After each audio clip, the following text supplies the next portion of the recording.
매년 여름이 다가오면 어김없이 태풍이 찾아옵니다. 최근 4월 12일에도 필리핀 세부 동북 동쪽 해상 부근에 태풍 매기가 찾아왔습니다. 태풍이 북진하여서 우리나라 쪽으로 다가오다가 동해 쪽으로 빠져나가면 태풍이 지나갔다라고 말합니다. 기후변화로 우리나라의 태풍 피해가 앞으로 더 심해질 것이라는 예견들이 나오고 있습니다. 태풍은 우리를 긴장하게 만듭니다. 왜냐하면 큰 비바람을 몰고 오기 때문입니다. 특히 추수기에 닥치는 태풍은 농부뿐만 아니라 온 국민의 마음을 졸이게 만듭니다.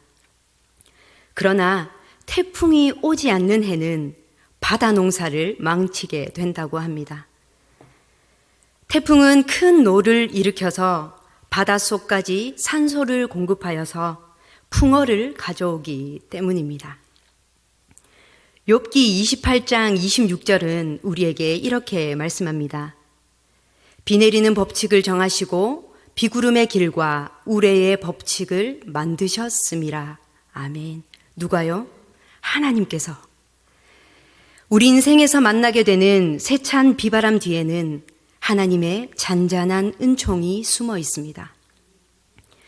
그렇게 우리는 삶의 자리에서 만나게 되는 태풍도 하나님이 주시는 유익한 은혜임을 알아야 합니다. 우리는 인생길에서 수많은 장애물들을 만나게 됩니다. 장애물은 우리를 지치게 만들고 주저앉게 만듭니다. 희망을 품고 무언가를 시작했는데 갑작스러운 장애물을 만나면 어찌할 바를 모른 채 당황하며 멈춰 서게 됩니다. 고생 끝에 이제는 좀 행복을 누리나 했는데 건강에 이상이 오거나 상황이 악화되는 경험도 하게 됩니다. 이럴 때 우리는 어떻게 해야 할까요? 인생의 장애물 앞에 우리를 막아서는 그 거침돌 앞에 그저 멍하니 서 있기만 해야 할까요? 오늘 본문에 등장하는 느헤미야는 예루살렘 성을 재건해야 하는 어려운 과정에서 계속 거침돌을 마주하게 됩니다. 그러나 이 느헤미야는 거침돌 앞에 낙담하지 않습니다. 오히려 이 거침돌을 디딤돌 삼아 하나님께서 주시는 사명을 감당하게 됩니다. 느헤미야는 어떻게 우리와 똑같은 성정을 가진 사람인데 자기 앞을 가로막고 있는 장애물, 자기를 가로막고 서 있는 이 거침돌을 넘어설 수 있었을까요? 아이러니하게도 우리가 부딪히는 이 거침돌이 외부의 환경보다도 이 외부 환경에 반응하는 나 자신일 때가 많이 있습니다. 수산성에서 지내던 느헤미야가 기도 중에 예루살렘 성벽을 재건하라는 하나님의 비전을 받게 됩니다. 하나님의 놀라운 은혜로 변덕스러운 반대자였던 아닥사스다 왕에게 허락을 받게 됩니다. 왕의 배려로 유다 땅까지 안전하게 통과할 수 있는 조서와 왕의 제목을 쓸 수 있는 권한과 호위하는 군대와 마병까지 제공받게 됩니다. 드디어 예루살렘 성에 도착했습니다. 성경이 기록하기를 하나님의 선한 손이 도우셨다라고 기록합니다. 하나님의 선한 손이 도우심으로 일사천리로 일이 진행되었습니다. 느헤미야는 도착하자마자 아무것도 하지 않고 3일간 하나님께 쉼을 취하며 잠잠히 기도합니다. 나흘째 되던 날 밤 몇몇 사람들과 함께 성벽이 얼마나 파괴되고 훼손되었는지를 살펴보았습니다. 철저한 조사를 마치고 난 느헤미야는 결정적인 순간이 왔을 때 사람들을 설득하기 시작합니다. 사람들의 마음에 이제 이 성벽을 재건해야 되는 동기가 부여되고 드디어 성벽을 건축하자는 움직임이 일어나기 시작합니다. 그 순간 방해꾼이 나타납니다. 우리가 잘 아는 산발락과 도비야 그리고 겟셈이 등장합니다. 그들은 이제껏 예루살렘 성을 재건하지 못하도록 방해해온 이스라엘의 적대 세력입니다. 그들은 느헤미야와 이스라엘 백성들의 움직임을 보고 비웃고 업신여기고 비방합니다. 19절 말씀입니다. 호론 사람 산발락과 종이었던 암몬 사람 도비아와 아라비아 사람 겟셈이 이 말을 듣고 우리를 업신여기고 우리를 비웃어 이르되 너희가 하는 일이 무엇이냐? 너희가 왕을 배반하고자 하느냐 하기로. 아멘. 이들은 이때뿐만 아니라 끊임없이 느헤미야를 통해 성벽 재건 사역을 방해합니다. 저 돌 성벽은 여호가 올라가도 곧 무너지겠다라고 하고, 느헤미야를 모함하여서 암살하려 하고, 선지자들을 돈으로 매수하여 느헤미야의 리더십을 흠집내려고 하는 등등 끊임없이 방해합니다. 우리 삶에도 마찬가지입니다. 하나님께서 허락하셨다는 분명한 확신을 가지고 일을 진행하는데 뜻밖의 장애물, 거침돌을 만날 때가 있습니다. 이럴 때 우리는 이렇게 생각하기 쉽습니다. 아, 일이 막히는 것을 보니까 하나님의 뜻이 아닌 것 같다. 하나님의 뜻이면 어떻게 이렇게 반대에 부딪힐 수 있지? 아, 내가 이 일을 하기에 자격이 없어서 이렇구나. 내가 부족해서, 내가 모자라서 그렇다. 그만하자. 장애물에 부딪히면, 거침돌을 만나면 대부분의 사람들은 포기할 생각을 하게 됩니다. 느헤미야도 하나님의 선하신 손이 도우셔서 일이 수월하게 진행된다고 생각했는데 결정적인 순간에 장애물을 만났습니다.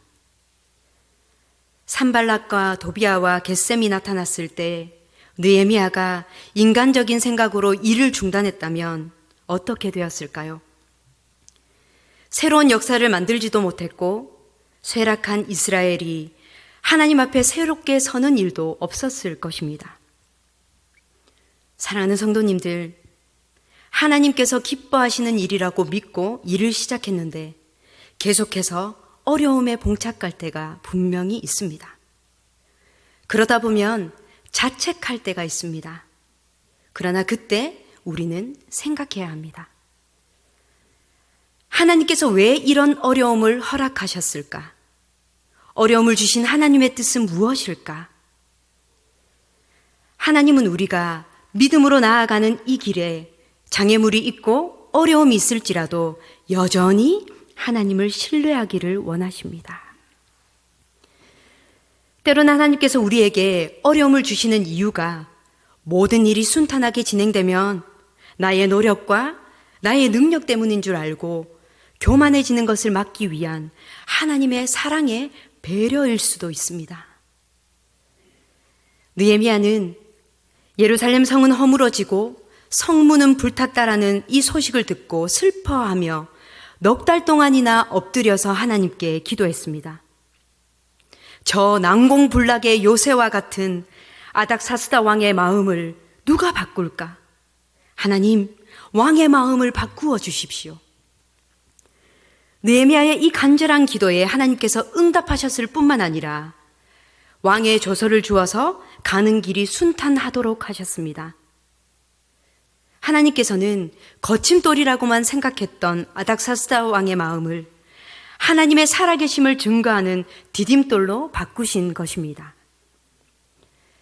우리의 삶에도 거침돌인 줄만 알았던 고통과 어려움이 시간이 지나고 가만히 생각해 보면 오히려 그 거침돌이, 그 어려움이 디딤돌이 된 경우를 많이 찾아볼 수 있습니다. 하나님을 따르는 이 믿음의 길에서 거침돌을 만나도 하나님의 선하심과 신실하심을 여전히 신뢰하시길 바랍니다. 우리가 지금 여기 이 자리까지 오는 동안 우리를 가로막았던 수많은 어려움들을 기억해 보십시오. 바로 그 어려움을 통해 하나님의 자비와 긍휼과 사랑을 경험했다는 사실을 우리는 고백하게 될 것입니다. 그 어려움이 오히려 디딤돌이 되어서 지금의 내가 있음을 깨닫게 될 것입니다.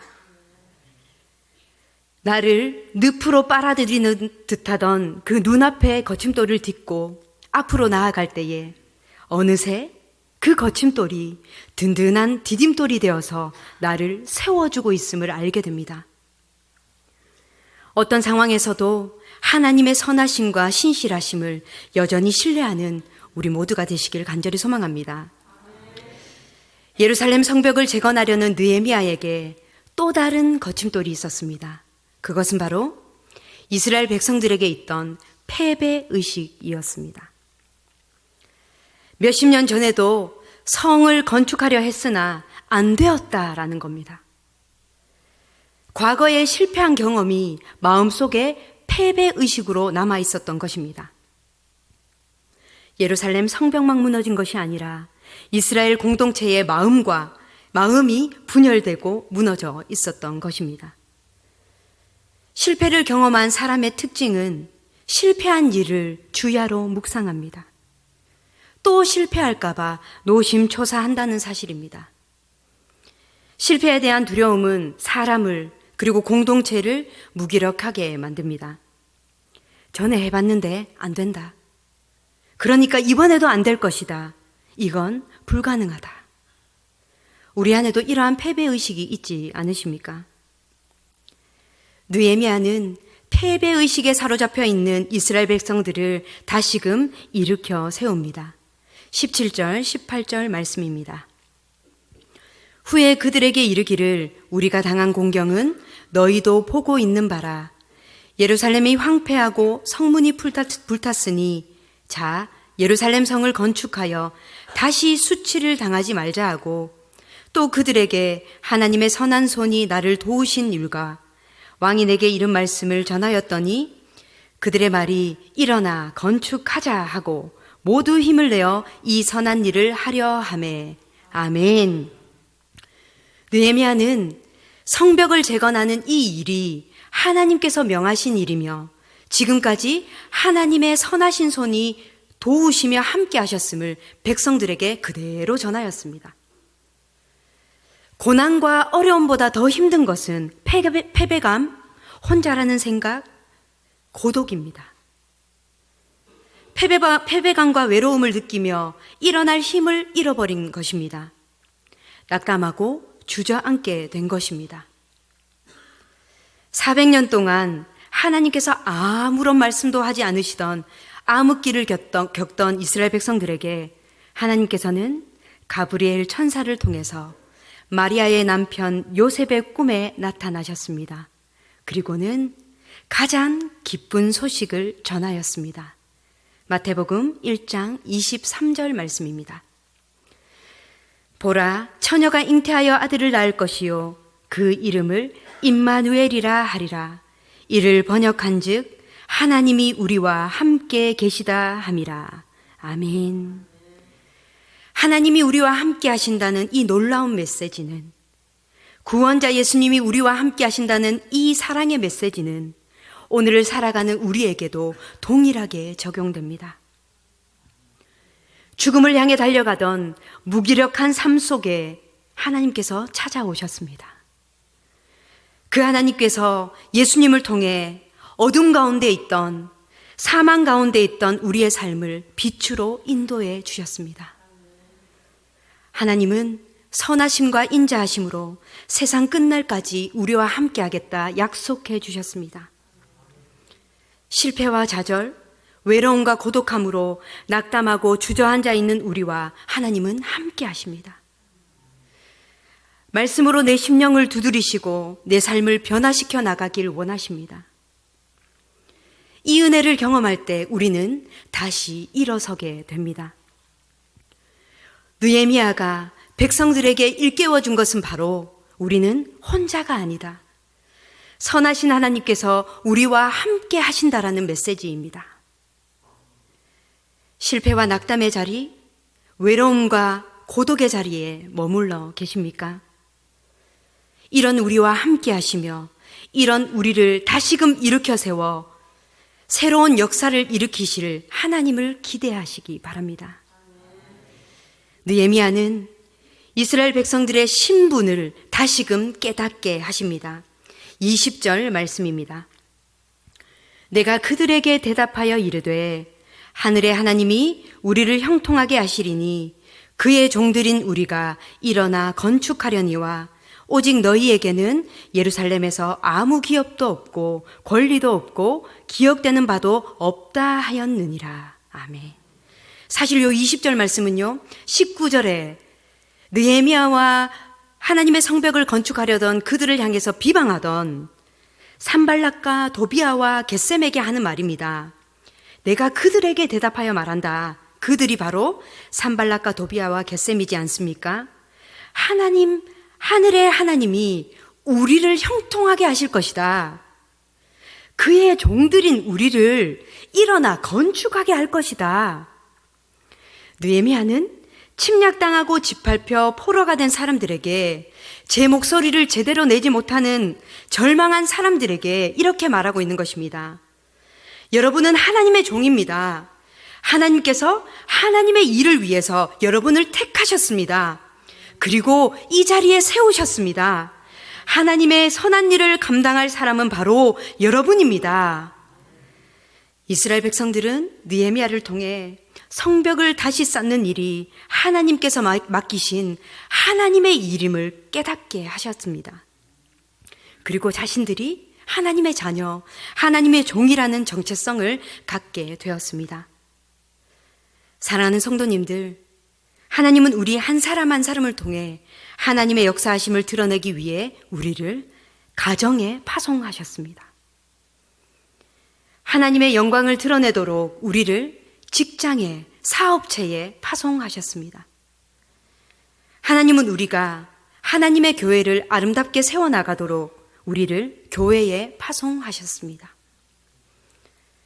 하나님께서 나를 부르시고 세우셨음을 깨달은 자는 나로 인해 가정이, 나로 인해 직장이, 나로 인해 교회가 하나님의 나라가 되고 그 현장 속에 하나님의 임재하심을 날마다 경험하게 됩니다. 나는 부족하고 나는 약해도, 나는 실패하고 나는 좌절해도, 나는 하나님의 자녀이며 하나님께 부름받은 하나님의 종이라는 흔들리지 않는 정체성을 가지시기 바랍니다. 오늘날 우리 삶에도 무너진 기도의 성벽, 무너진 예배의 성벽, 무너진 사랑의 성벽을 재건하려 할 때마다 이것을 방해하는 세력이 분명히 있습니다. 거침돌을 만날 수 있습니다. 인생의 절망과 좌절이 찾아올 때 우리가 꺼내들 영적 무기는 기도와 말씀밖에 없습니다. 하나님의 선하심을 신뢰하며 말씀 안에 거하고 기도함으로 나아가는 것입니다. 그런데 우리가 삶의 문제를 만나면, 거침돌을 만나면 가장 먼저 빼앗기는 것이 기도와 말씀의 자리를 빼앗깁니다. 내 감정과 욕심이 기도의 자리를 대신하고 내 경험과 지식이 하나님 앞에 나아갈 겸손의 자리를 대신하게 되면 하나님의 뜻을 이루는 것과는 거리가 먼, 오히려 하나님의 뜻과는 반대되는 삶을 살게 됩니다. 느헤미야는 방해하는 세력을 향해 영적인 선포를 합니다. 20절 말씀 제가 한 번 더 읽겠습니다.